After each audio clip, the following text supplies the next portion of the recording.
A little bit on 2020, how that turned out, and what we can use to make better decisions for our coming year in 2021.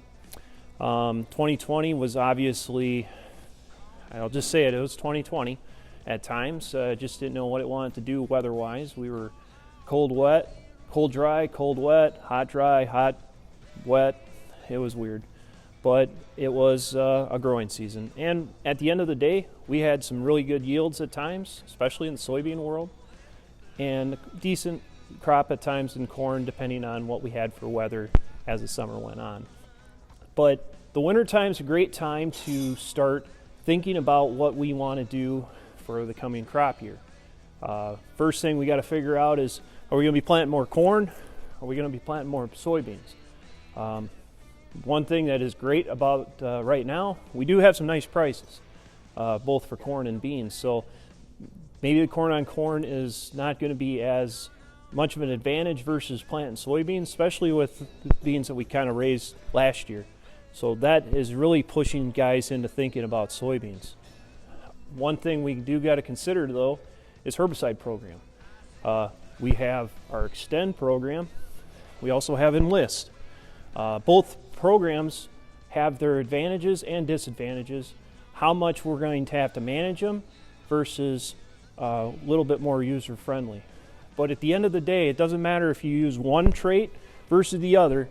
We got to make sure that we got our chemical program in line. And that includes making sure that we got good, robust pre-emerges down before that plant comes out of the ground, and making sure that we have a layered residual out there as well.